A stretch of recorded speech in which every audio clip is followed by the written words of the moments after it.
बिस्मिल्लाहिर्रहमानिर्रहीम। नाज़रीन, मैं हूँ आम शहरी आरिफ हमीद भट्टी। नाज़रीन, आपने बहुत शोर सुना होगा, पीडीएम 3.25 साल से शोर मचा रही है। वज़ीर आज़म इमरान खान की हुकूमत आज गई कल गई।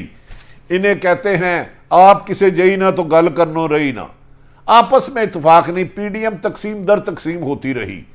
अब वज़ीर आज़म इमरान खान ने इन्हें फिर वार्निंग दी है कि आपने जितना शौक करना है एहतजाज का करें, ना आपके कहने में हुकूमत जाएगी और ये हुकूमत 2023 तक रहेगी। वज़ीर आज़म इमरान खान ने आज काबीना में कहा कि अपोजिशन को लोगों ने मुस्तरद कर दिया है, लोगों ने रिजेक्ट कर दिया है, आप इनके प्रोटेस्ट की परवाह ना करें। नाज़रीन, कल जो पीडीएम का इजलास हुआ उसमें मौलाना फजलुर रहमान और कहा जा रहा है नून लीग की क़यादत में सख्त गर्मजोशी देखी गई, तल्ख लफ्ज़ों का इस्तेमाल किया गया। मौलाना फजलुर रहमान ने कहा कि आप मुझे ला कर आप बारगेनिंग करते हो, ब्लैकमेल करते हो, अपने लिए एनआरओ लेते हो। अगर आपने मेरा साथ चाहिए, पीडीएम को इकट्ठा चाहिए तो फौरी तौर पर इस्तीफे दें और आज ही लॉन्ग मार्च का ऐलान करें, तारीख दें, जिसकी हदायत उन्होंने अपने सेक्रेटरी जनरल शाहिद खान अब्बासी को की। उन्होंने कहा प्रेस कॉन्फ्रेंस, जिस पर मगर मुस्लिम लीग नून के सदर शहबाज शरीफ ने इसे रिजेक्ट कर दिया। उन्होंने कहा फ़िलहाल लॉन्ग मार्च के टाइम देने का वो दिन नहीं आया, ना ही हम फ़िलहाल इस्तीफ़ा देंगे। क्या शहबाज शरीफ से जो बैकडोर राब्ते हो रहे हैं वो पुरुमीद हो रहे हैं? क्या वो समझ रहे हैं कि लॉन्ग मार्च में लोग उनके साथ नहीं आएंगे, इसलिए वो लॉन्ग मार्च से इनकार कर रहे हैं? क्या पीडीएम में अब, पहले पीडीएम से पीपल्स पार्टी और एएनपी अलग हुई थी, क्या अब पीडीएम में से मौलाना फजलुर रहमान अपने रास्ते जुदा कर सकते हैं?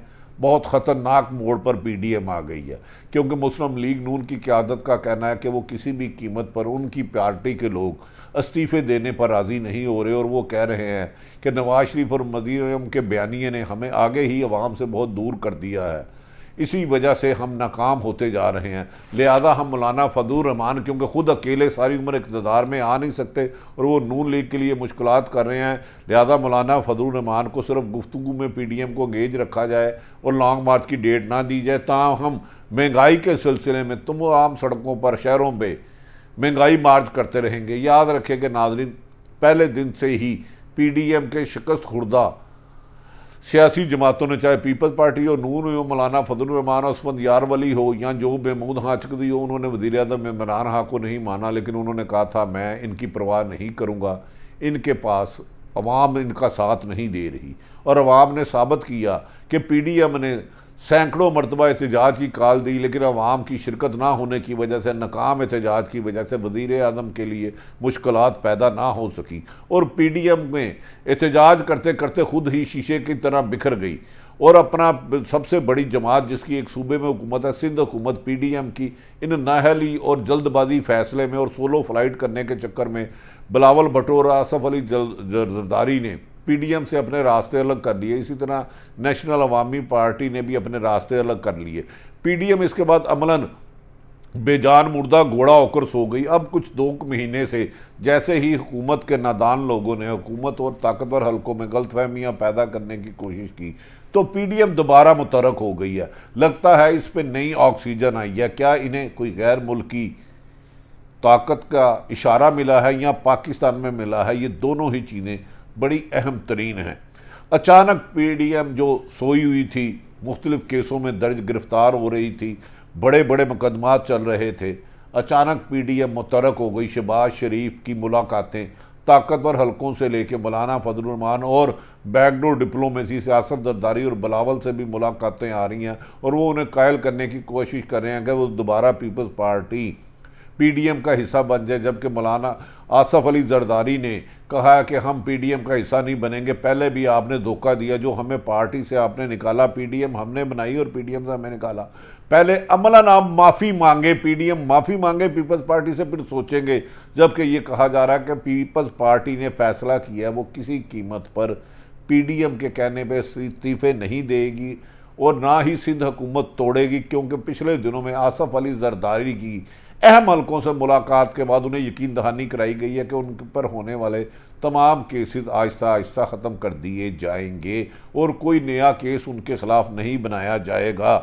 नाज़रीन, इसके बाद आसफ अली जरदारी ने बिलावल भुट्टो को बुलाकर इंस्ट्रक्शन दी है कि आप पीपल्स पार्टी को सरगर्म करने के लिए पंजाब, वफाक और पूरे मुल्क का दौरा करें। नून PDM मुस्लिम लीग नून के साथ रबता रखें, लेकिन कोई भी ख़त्मी मुआहदा नहीं करना, क्योंकि अगली दफ़ा वो कोशिश कर रहे हैं कि जनूबी पंजाब से जो इलेक्टेबल हैं उनका साथ लेकर इलेक्शन लड़ा जाए। दूसरी तरफ उनका कहना है आसफ अली जरदारी और पीपल्स पार्टी का बढ़ती हुई महंगाई, बेरोज़गारी और करप्शन की वजह से इमरान खान को जब भी कभी इलेक्शन होते हैं मुश्किलात का सामना होगा और उसके लोगों को इलेक्शन जीतना मुश्किल होगा। जबकि इमरान खान कहते हैं कि मैं जब भी अवाम में जाऊंगा मैं उनसे कहूंगा कि ये निज़ाम बसीदा था, मैंने हर मुमकिन कोशिश की, मैंने पीपल्स पार्टी और नून लीग की क़यादत को गिरफ़्तार किया, लेकिन बसीदा निज़ाम और कानूनी चहमगोइयों से फेवर लेते हुए ये बच निकले। मुझे 2/3 मेजोरिटी दें, फिर मैं आकर मुकम्मल कानून साजी करूँगा, उनसे लूटा हुआ माल वापस जाऊँगा।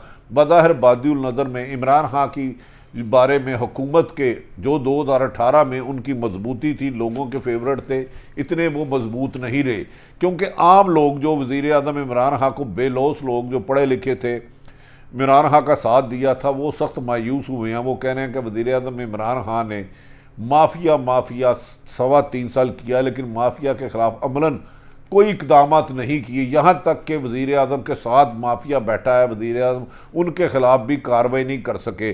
और तो और वज़ीर आज़म पाकिस्तान को गुड गवर्नेंस नहीं दे सके। उन्होंने एक वादा किया था कि वो इस्लाहात लाएंगे, अगर वो अदारों में इस्लाहात ले आते। लेकिन मौजूदा महंगाई और करप्शन की ज़िम्मेदार पिछली 70 साल की हुकूमतें हैं। सारा ज़िम्मेदार इमरान खान को महंगाई का देना भी नामुनासिब है और करप्शन का भी। लेकिन जो उम्मीदें इनसे थी कि कुछ इस्लाहात लाएंगे, कुछ बेहतरी लाएंगे, वो भी नहीं ला सके, क्योंकि कुछ लोग कहते हैं उनकी नाहल टीम ने वज़ीर आज़म तक हक़ाइक़ नहीं जाने देते। यहाँ तक कि गुड गवर्नेंस तक नहीं आ सकी। इलेक्शन इस्लाहात का वज़ीर आज़म दावा करते थे, लेकिन सियालकोट के इलेक्शन ने उनकी 22 साल जद्दोजहद पर एक निशान लगा दिया। अब वज़ीर आज़म इस पर कार्रवाई करते हैं। नाज़रीन, दूसरी तरफ अहम ज़राए का कहना है कि मरियम नवाज और नवाज शरीफ ने फ़ैसला किया है कि वो मौजूदा हुकूमत के ख़िलाफ़ एहतजाज करेंगे, लेकिन इसको घर नहीं भेजेंगे, क्योंकि पंजाब में वज़ीर आला उस्मान बुज़दार जितनी देर रहते हैं नून लीग का फ़ायदा है, और 2023 में वो इलेक्शन में जाएंगे, क्योंकि नवाज शरीफ भी नाअहल हैं, इलेक्शन में हिस्सा नहीं ले सकते, मरियम भी, क्योंकि 2022 में भी बड़ी तब्दीलियाँ मतवक्को हैं, अहम अदारों के सरबराह तब्दील होंगे, और इसी तरह 23 में। तो जैसे ही वज़ीर आज़म इमरान, साबिक़ वज़ीर आज़म नवाज शरीफ को ये कहानी हुई कि अदालतों से उन्हें रिलीफ मिलेगा और उनकी नाअहली ख़त्म कर दी जाएगी, उन्हें और उनकी बेटी मरियम नवाज को इलेक्शन में हिस्सा लेने दिया जाएगा, तो फिर वो इलेक्शन की तैयारी करेंगे। जबकि शहबाज शरीफ और मरियम नवाज में इख्तलाफात रोज़ बरोज़ बढ़ते जा रहे हैं।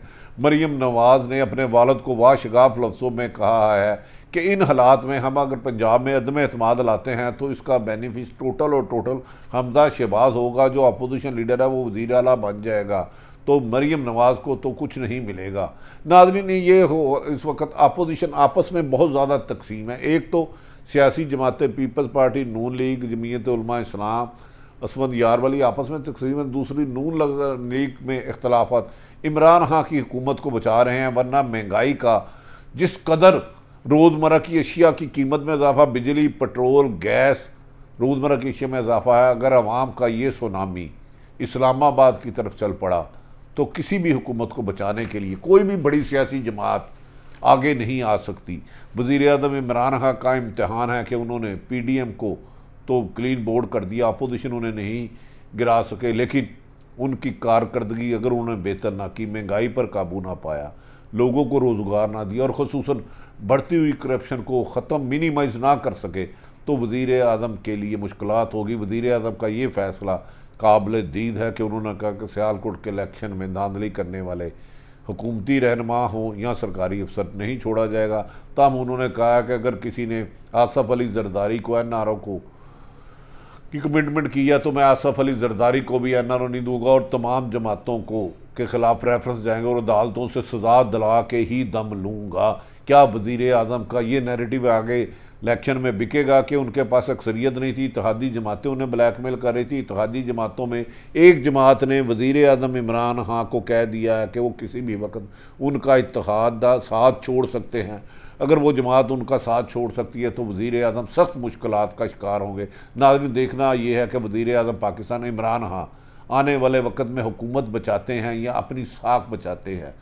वक्त कम है, मुकाबला सख्त है। अपने इर्द गिर्द रहने वालों का ख्याल रखें। पाकिस्तान जिंदाबाद।